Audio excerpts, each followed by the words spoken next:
So hello guys, it's Ayush और मैं तुम सभी का वेलकम करता हूँ चैनल के एक और ब्रांड न्यू वीडियो में। और आज के वीडियो में हम लोग एक्सप्लेनेशन करने वाले हैं होरीमिया एनिमे सीरीज के एपिसोड नंबर 10 का। सुना without wasting any more time, let's get on to the explanation. Episode चालू होता है, हम देखते हैं होरी और मियामुरा ऑकवर्डली वॉक कर रहे होते हैं। तभी उनके सामने तानीहारा आ जाता है, जो कि मियामुरा को देख के ऑकवर्डली हाय बोलता है। मियामुरा भी उसे हाय बोलता है, जिसे देख के अपनी होरी को गलत फहमी हो जाती है, मिसअंडरस्टैंडिंग हो जाती है और वो समझने लगती है कि इन दोनों के बीच में शायद कुछ चल रहा है। तानीहारा बताता है कि हाँ, पहले के मुकाबले अब हम ज़्यादा क्लोज हैं, पर हमारे बीच में कोई अफेयर वगैरह नहीं चल रहा है, हम बस फ्रेंड्स हैं। तो होरी जवाब देती है कि मैं भी पहले मियामुरा की फ्रेंड ही थी और अब देखो मैं क्या बन गई। फिर तानीहारा बोलता है कि अगर तुम मेरे बारे में इतनी चिंता कर रही हो तो शिंडो का सोचो, वो तो मुझसे 10 टाइम्स ज्यादा मियामुरा के क्लोज है। वो फ्रीक्वेंटली मियामुरा के घर आता जाता रहता है। और ये सुन के होरी मियामुरा की तरफ गुस्से से देखने लगती है। तो मियामुरा एक्सप्लेन करता है कि नहीं नहीं, ऐसी कोई बात नहीं है, मैं तो उसे घर बुलाता भी नहीं हूँ, वो तो खुद ही आ जाता है। और तब तक शिंडो एक्चुअल में मियामुरा के पीछे आ जाता है। पर तानीहारा पूरी सिचुएशन को काम डाउन करते हुए शिंडो को वहां से ले जाता है। फिर होरी मियामुरा से बोलती है कि देखो मियामुरा, मुझे लड़कियों का तो कोई डर नहीं है, मुझे सिर्फ डर है तो इस बात का कि कोई लड़का तुम्हें मुझसे दूर करके ले जाएगा। प्रॉमिस करो मुझसे मियामुरा, जब भी तुम मुझे धोखा दोगे तो वो एक लड़की के लिए होगा। प्रॉमिस करो मुझसे मियामुरा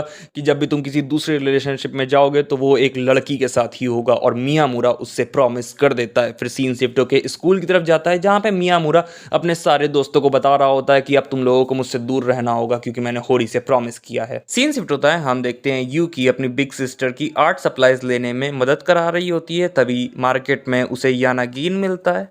वो दोनों आपस में बातचीत कर रहे होते हैं। उसकी बिग सिस्टर उसे घूर के देख रही होती है। तो यूकी अपनी बिग सिस्टर को यानागिन से इंट्रोड्यूस करती है। यूकी की बिग सिस्टर पूछती है क्या तुम लोग सीक्रेटली डेट वगैरह कर रहे हो। तो यानागिन जवाब देता है कि नहीं नहीं, मैंने इससे पूछा था पर इसने मुझे रिजेक्ट कर दिया। जो सुन के यूकी की बिग सिस्टर बहुत ही शॉक हो जाती है और यूकी को कहने लगती है बताओ तुमने इतने हैंडसम बंदे को जाने दिया। इसके बाद सीन शिफ्ट होता है, हम देखते हैं स्कूल में सब लोग बात कर रहे होते हैं। रूमर्स फैले होते हैं कि थोरू और यूकी ने फाइनली डेट करना चालू कर दिया है। इन रूमर्स को साकुरा भी सुन लेती है, जिसे सुन के वो ऑब्वियसली दुखी हो जाती है। सीन शिफ्ट होता है, हम देखते हैं यूकी रेमी को बता रही होती है कि जब साकुरा उसके पास आई ये पूछने के लिए कि तुम और थोरू क्या डेट कर रहे हो, तो यूकी ने हाँ बोल दिया, जिसकी वजह से यूकी को अंदर ही अंदर बहुत खराब लग रहा है। तो वो अब रेमी को चाहती है कि वो जाके साकुरा को सारी चीजें एक्सप्लेन कर दे, सारी कंफ्यूजन्स दूर कर दे। पर फिर रेमी बोलती है कि इसमें प्रॉब्लम क्या है, अगर तुम थोरू के ऊपर क्रश रखती हो, सच में उसे पसंद करती हो, तो मुझे साकुरा को कुछ भी बताने की जरूरत नहीं है।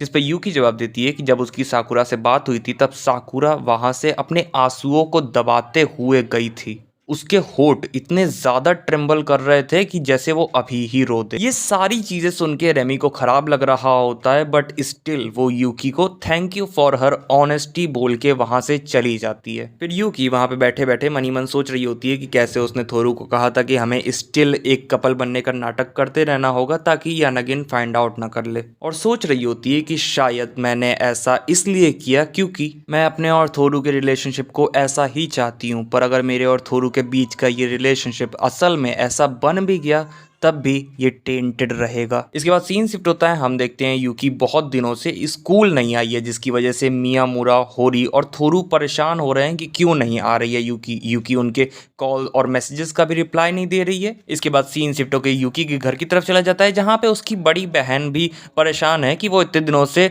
स्कूल नहीं जा रही है। वो उसे कहती है क्या तुम्हें अपनी अटेंडेंस की कोई परवाह नहीं है, जिस पे यूकी कुछ जवाब नहीं देती है। और फिर उसकी बिग सिस्टर बोलती है कि यूकी देखो, ये तुम्हारी बड़ी ही खराब आदत है, जब भी तुम्हें कोई चीज चाहिए होती है तुम उसके बारे में बोलती नहीं हो, उसे मांगती नहीं हो, और फिर जब वो चीज तुम्हारे हाथ से चली जाती है तब उसके बारे में कंप्लेन करती हो, रोती हो। अगर तुम उस चीज को पाना चाहती हो तो बोलो, किसी चीज को पाने की इच्छा रखना बुरी चीज नहीं होती है। इसके बाद हमें एक फ्लैशबैक दिखाया जाता है जिसमें अपनी यूकी एक हेयर क्लिप के लिए रो रही होती है। उसकी मॉम बोलती है कि जब हम लोग स्टोर पे थे तब तो तुमने इस हेयर क्लिप को लेने से मना कर दिया था, अब रो क्यों रही हो। फिर यूकी की बिग सिस्टर अपनी हेयर क्लिप में से एक हेयर क्लिप अपनी यूकी को दे देती है और उसे समझाती है कि जब भी तुम्हें कोई चीज़ चाहिए होती है तो बोला करो उसके लिए। फिर वो यूकी से पूछती हैं कि वैसे तुम्हारी वो कपकेक बनाने वाली हॉबी का क्या हुआ, इस बार तो तुमने थोड़े बहुत अच्छे बना लिए थे, मुझे वो वाइट स्नो वाले अच्छे लगे थे, वो बिल्कुल तुम्हारी तरह थे। और यूकी की बिग सिस्टर ने यहाँ पे ये इसलिए कहा है क्योंकि जापानीज में यूकी नाम का मतलब स्नो होता है। फिर यूकी का थोड़ा सा मूड सही होता है तो वो अपने कमरे में जाके अपने फोन को वापस से चालू करती है। वापस से चालू करने के बाद सारे मैसेजेस उसके पास आ जाते हैं। वो सारे मैसेजेस को पढ़ रही होती है, पर तभी उसके सामने थोरू का मैसेज आ जाता है जिसमें लिखा होता है कि आज साकुरा ने उससे कन्फेस किया। सीन शिफ्ट होकर अगले दिन की तरफ चला जाता है जहाँ पे आज हमारी यूकी स्कूल आई है। सब लोग उसे स्कूल में देख के खुश हो जाते हैं। तभी थोरू उसके पास आके उससे पर्सनल बात करने के लिए उसे छत पे ले जाता है। यूकी सोच रही होती है कि अब वो उसका फेक बॉयफ्रेंड बनने से मना करने वाला है, क्योंकि वो बहुत समय से उसका फेक बॉयफ्रेंड बना हुआ है। पर इंस्टेड वो बोलता है कि क्या तुमने मेरा मैसेज देखा, जिसे सुन के अपनी यूकी थोड़ी सी उदास टाइप की हो जाती है। पूछती है कि हाँ मैंने तुम्हारा मैसेज देखा, तो तुमने साकुरा को क्या रिप्लाई दिया। जिसपे थोरू बताता है कि साकुरा ने उससे कन्फेस तो किया है, पर साकुरा ने यह भी बोला है कि वो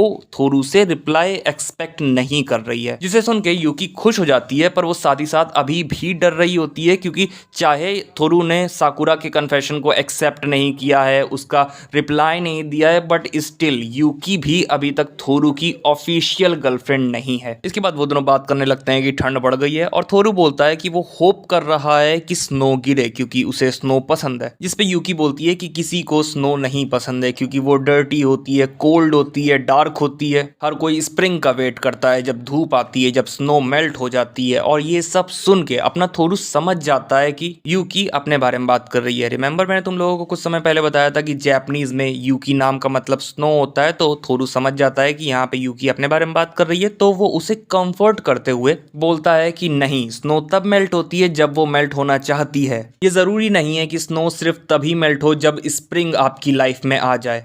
स्नो ब्यूटीफुल होती है। और ये सब सुन के यूकी सोचने लगती है कि क्या हम अभी भी स्नो और वेदर के बारे में बात कर रहे हैं या फिर कुछ और। तब भी वो खुश हो जाती है कि थोरू ने ये सब बोला, और इसके बाद वो दोनों एक दूसरे के हाथ पकड़ के वापस क्लासरूम में जाने लगते हैं। और थोरू बोलता है कि तुम्हारे हाथ गर्म हैं। इसके बाद सीन शिफ्ट होता है। हम देखते हैं कि सेंगोकू रेमी से पूछ रहे होते हैं कि आजकल साकुरा कुछ ज्यादा खुश दिख रही है, क्या कुछ हुआ है क्या। जिसका रेमी जवाब देती है कि नहीं नहीं, कुछ नहीं हुआ है, तुम्हें गलतफहमी हो रही है। और इतना बोल के वो कोचिंग पढ़ाने चली जाती है। इसके बाद सीन शिफ्ट होता है। हम देखते हैं सेंगोकू स्टूडेंट काउंसिल रूम में झाड़ू लगा रहे होते हैं। तभी वहां पे साकुरा आ जाती है, जो कि कहती है कि आप स्टूडेंट काउंसिल प्रेसिडेंट हो, आपको ऐसा नहीं करना चाहिए, दूसरों को झाड़ू लगानी चाहिए यहाँ पे। जिसपे सेंगोकू जवाब देते हैं कि अरे नहीं नहीं, ये कूड़ा मुझे थोड़ा सा परेशान कर रहा था, इसी वजह से मैं झाड़ू लगा रहा हूँ। फिर साकुरा विंडो ओपन करने जाती है, जहाँ पे वो यूकी और थोरू को एक साथ देखती है, जिसकी वजह से वो थोड़ी सी सैड हो जाती है। सेंगोकू बोल रहे होते हैं कि आजकल साकुरा तुम मुझे कुछ ज्यादा खुश दिखाई दे रही थी, पर अब मुझे ऐसा लग रहा है कि नहीं, ये फीलिंग कुछ अलग ही है। क्या हुआ, कुछ बात है क्या, तुम मुझसे शेयर कर सकती हो। पर साकुरा सेंगोकू की बातों को नजरअंदाज करते हुए वहां से दुखी होके जाने लगती है। पर सेंगोकू साकुरा को रोकते हैं, उससे फिर से पूछते हैं, तो फिर साकुरा एक्सप्लेन करती है कि कुछ नहीं, बस मेरी फीलिंग्स को कुचल दिया गया है, मुझे एक रिस्पॉन्स तक नहीं मिला। जिसपे अपने सेंगोकू जवाब देते हैं कि फिर तो वो बंदा बड़ा ही चूतिया मानुष है।